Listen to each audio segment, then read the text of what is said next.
ఖమ్మంలోని Congress party కార్యాలయంలో సభ్యత్వ నమోదు సమీక్ష గందరగోళంగా మారింది. గత ఎన్నికల్లో మాజీ MP Renuka Chowdhury Ramji Naik MP seat ఇస్తామని ₹1 తీసుకుని మోసం చేశారని ఆయన భార్య ఆందోళన దిగింది. ఏఐసీసీ పరిశీలకులు కుంతియా బట్టి విక్రమార్కలు సమీక్ష నిర్వహిస్తుండగా ఆమె బైఠాయించడంతో అక్కడ ఉద్రిక్త పరిస్థితి నెలకొంది.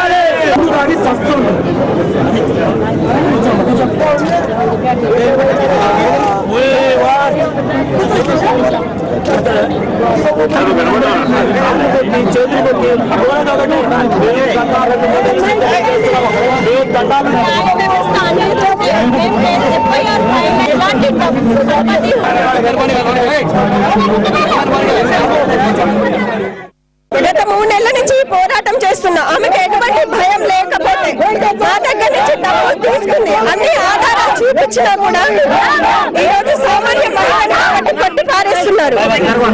FIR ఫైల్ చేసి 1.5 month అయినా పోలీసులకి ఎలాంటి రెస్పాన్సిబిలిటీ లేదు. రెస్పాన్స్ ఎలా ఎస్పీ గారిని కలిసాము, దిగ్విజయ్ సింగ్ గారిని కలిసాము, ఉత్తమ్ కుమార్ రెడ్డిని కలిసాము, కనీసానికి ఎలాంటి రెస్పాన్స్ ఇవ్వట్లేదు. దీనికి సంబంధించిన పూర్తి వివరాలు మా ప్రతినిధి భూపాల్ అందిస్తారు. భూపాల్, అక్కడ ప్రస్తుతం పరిస్థితి ఏంటి? రేణుక మీద ఆరోపణలు ఏంటి? దానికి కాంగ్రెస్ వర్గాలు ఏం చెప్తున్నాయి? కళ్యాణ్, రేణుకా చౌదరి వ్యవహారం డబ్బులు తీసుకున్నారనే ఆరోపణ వ్యవహారం చిలికి గాలి వాళ్ళగా కొనసాగుతున్నారు. గత ఎన్నికల ముందు వైరా అసెంబ్లీ నియోజకవర్గ సీట్ ని డాక్టర్ రామ్జీ నాయక్ అనే వ్యక్తికి ఇస్తానని అతని వద్ద నుంచి ₹1 తీసుకుందని, ఈ కోటి తీసుకోవడం ద్వారా సీటు ఇవ్వకపోవడం ద్వారా అప్పుల బాలయ్య అదేవిధంగా మనస్తాపకం చెంది రామ్జీ నాయక్ ఆయన భార్య కళావతి ఆరోపిస్తుంది.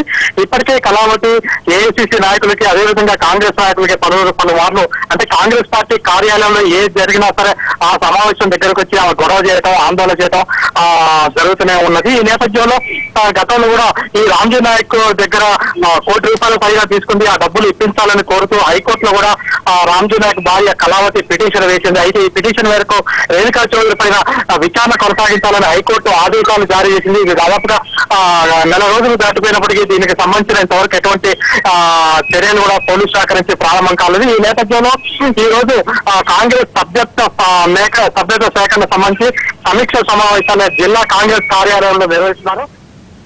Thank you Bhupal. ఈ బులెటిన్ లో షార్ట్ బ్రేక్ తీసుకుందాం. Stay tuned.